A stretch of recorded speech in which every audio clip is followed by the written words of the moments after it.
Production capacity होने के बावजूद प्रॉब्लम उपलब्धता की नहीं है बल्कि प्लानिंग और एग्जीक्यूशन की है, क्योंकि हम लोगों तक पहुंचाने की हम लोगों ने कोई तैयारी ही नहीं करी हुई।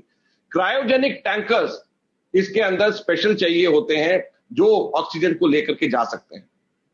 अब आप इनकी सरकार की दूरदर्शिता और तैयारी की आप जीता जागता मिसाल सुन लीजिए कि कैसे सरकार फेल हुई। क्रायोजेनिक टैंकर्स केवल लेकर के जा सकते हैं, ऑक्सीजन के अलावा नाइट्रोजन के टैंकर्स भी क्रायोजेनिक टैंकर्स होते हैं। नाइट्रोजन के टैंकर्स को बहुत आराम से क्रायोजेनिक के अंदर शिफ्ट करा जा सकता है, क्योंकि वो क्रायोजेनिक होते हैं, ऑक्सीजन में शिफ्ट करा जा सकता है नाइट्रोजन के जो टैंकर्स जिनको नाइट्रोजन का लाइसेंस मिला। इस सरकार ने अब जाकर के अप्रैल के महीने में अब जाकर के इनकी नींद खुली है। 15 महीने के बाद में इन्होंने अब रूल्स को अमेंड किया है और जाकर के अब अलाउ किया है कि जो नाइट्रोजन कैरी करते हैं टैंकर्स, वो नाइट्रोजन के साथ साथ ऑक्सीजन भी टैंकर्स साथ में कैरी कर सकते हैं ताकि इसकी सप्लाई हॉस्पिटल तक लेकर के जाए। तो 15 महीने तक लगातार जो ये सरकार सोती रही और ऑक्सीजन की किल्लत पिछले 1-2 महीने से आ रही है, जिसकी वजह से कितनी जाने गई हैं, तो उसका कौन जिम्मेवार है, आज हम ये सरकार से पूछना चाहते हैं। अब जाकर के आपने 15 महीने बाद में नाइट्रोजन वाले टैंकर्स को आपने क्रायोजेनिक जिनके टैंकर्स होते हैं उनको आप लोगों ने अलाउ किया, तो ये पहले आप लोगों ने क्यों नहीं किया, हम सरकार से ही पूछना चाहते हैं। तो ये सरकार की सोच जो है वो किस तरीके से सरकार काम कर रही समझ में नहीं आती।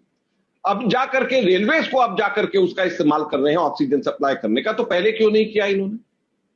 हॉस्पिटल्स के अंदर स्टोरेज कैपेसिटी बढ़ा करके इसको ठीक किया जा सकता है। जैसे मैंने कहा उपलब्धता की दिक्कत नहीं है, तो अगर हॉस्पिटल में स्टोरेज कैपेसिटी बढ़ा दें, 10 दिन 15 दिन की स्टोरेज कैपेसिटी हॉस्पिटल में हो जाए, तो कम टैंकर से भी काम चल सकता है, क्योंकि टैंकर्स को ज्यादा समय मिल जाएगा। अभी भी 3 से 8 दिन दूर दराज के इलाकों से टैंकर्स को लेकर के जाने के लिए टाइम चाहिए, लेकिन हॉस्पिटल्स की स्टोरेज कैपेसिटी भी कहीं पर भी उसको बढ़ाने की कोशिश नहीं करेगी।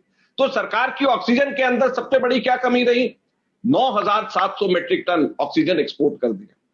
15 महीने में केवल 32 पीएसए यूनिट 162 के सेट करने थे, 201 करोड़ रुपए का, सिर्फ 32 पीएसए यूनिट 162 में से सेटअप कर पाए।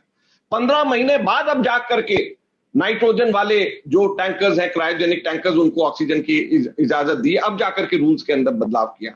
और हॉस्पिटल्स के अंदर चौथा जो सबसे बड़ा फेलियर है, हॉस्पिटल्स में स्टोरेज कैपेसिटी बढ़ाने का कहीं पर भी इनकी कोई भी तैयारी नहीं। तो हम सरकार से मांग करते हैं कि ये जल्द से जल्द ये सारी की सारी चीजें की जाएं और पीएसए यूनिट जल्द से जल्द लगा दिए जाएं। 5,500 metric ton 5500 metric ton oxygen की जरूरत है और इसकी सप्लाई की व्यवस्था पूरे देश भर के अंदर कर दी जाए। यह हमारी सरकार से हाथ जोड़ करके प्रार्थना है कि अब तो जाग जाएं।